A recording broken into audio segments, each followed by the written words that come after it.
بدان به درستی این پنج چیزی که ذکر می نماییم کلیدهای تمام خیر و هدایتند.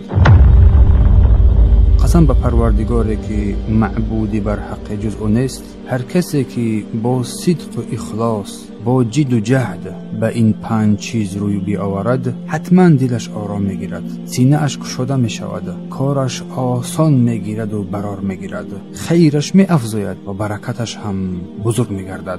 اولا نماز را در وقتش گذارانیدن، مخصوصا نماز بامداد و نماز عصر. او باید پس از کلمه شهادت یعنی کلمه لا اله الا الله و محمد رسول الله مهمترین چیز در زندگیش را که نماز است نگاه و بین کند و نگاه و بینی نماید، نماز را بزرگ بشمارد و نماز را با حضور قلب بگذارد، نه با دید پریشان و فکرهای پراکنده. آنچنان به نماز اهمیت بدهد که به مکتب، دانشگاه یا کاروبار دنیا اهمیت میدهد. به نماز روی بیاورد، نه به خاطر زود خلاص شدن و خلاص یافتن از آن، بلکه برای آن که در آن آرامش و آسایش است. دوم، رو آوردن به کلام الله سبحانه و تعالی، قرآن کریم، کلام پروردگار رحمان و رحیم. به درستی که کلام الله سبحانه و تعالی قلب و زندگیت رو روشن میکند، برایت عمر و وقتت را برکت میدهد.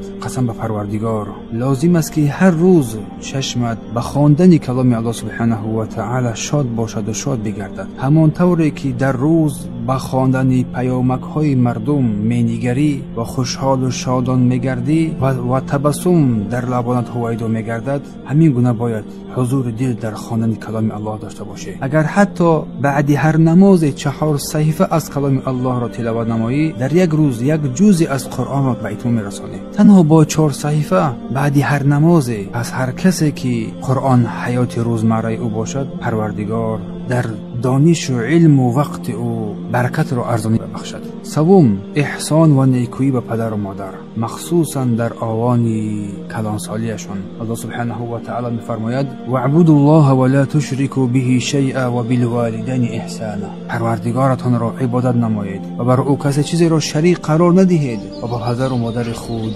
نیکویی کنید. و نیز میفرماید و ما را نسبت به مادرم نیکوکار قرار داد و ما را خود کامه و بدبخت نگرداند. و هیچ وقت نمیشود که شخص هم بدبخت باشد و هم پدر و مادرش از او خوشحال و خوشنود باشد. تو باید رازگی آنها را جستجو کنی، بیشتر از جستجوی رازگی دیگران، بیشتر از جستجو نمودن رازگی مدیر و وزیر و امیر و هر کس دیگری. حتی اگر به تو سختی کنند، با آنها با مهربانی مناسبت نما. الله میفرماید و برای آنها یعنی پدر و مادر بالهای تواضع و نیکویی و رحمت را گسترده نما و بگو پروردگارا به آنها رحم نما همان طوری که در خردسالی بر من رحم کردند. و اگر آنها کوشش تلاش کردند که تو را به شرک نگران کنن وادار بسازن، پس اطاعت نکن، ولی در دنیا با آنها با نیکویی همراه باش و راه راست را پیروی کن و به سوی من روی بیاور.